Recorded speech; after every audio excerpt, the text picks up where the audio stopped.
అమెరికాలో తల్లిదండ్రుల మీద వాళ్ళ బాబు ఇంట్లో మా అమ్మ నన్ను కొట్టింది అని చెప్పినప్పుడు, ఫాదర్ నన్ను కొట్టింది అని చెప్పినప్పుడు వాళ్ళకు అరెస్ట్ అయ్యి శిక్షలు కూడా పడినాయి.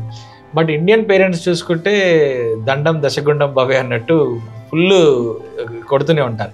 వాస్తవానికి పిల్లల్ని ఒక హద్దుల్లో పెట్టడానికో లేకుంటే ఒక పద్ధతి ప్రకారం పెంచడానికో వాళ్ళని కొట్టడం అనేది ఎంతవరకు కరెక్ట్? చిన్నప్పుడు చెయ్యి ఇలా పెట్టించి మాస్టర్ స్కేల్ ఇలా తిప్పి వేళ్ల మీద కొట్టించుకుని వాళ్ళు ఎంతమంది ఉన్నారంటే నేను కూడా ఉన్నాను 200%.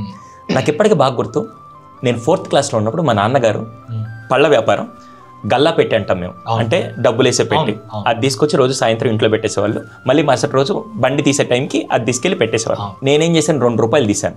అప్పట్లో 2 రూపాయలు అంటే ఇప్పుడు 100 రూపాయలు లెక్కన 2 రూపాయలు తీశాను.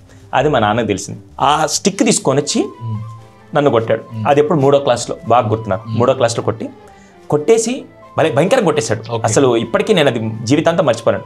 కొట్టేసి రాత్రి మంచం మీద పడుకున్నప్పుడు వచ్చి, నువ్వు జీవితంలో మాత్రం 2 పనులు చేయబాకు. ఒకటి దొంగతనం, రెండోది వేరే వాడికి నీ వల్ల హాని. ఈ 2 చేసిన రోజు నీ లైఫ్కి వాల్యూ లేదని ఒక డైలాగ్ ఏదో ఒక మంచి సీన్లో ఎమోషన్గా చెప్పాడు. అయిపోయింది. ఆ రోజు డిసైడ్ అయిన భయ్య, ఈ రోజుకి నా జీవితంలో ఇప్పుడు నా పక్కన 100 కోట్లు పెట్టినా ఒక్క కాగితం కూడా పోకుండా నేను దొంగతనం అనేది నా బ్లడ్లో రాకుండా చూసుకున్నాను.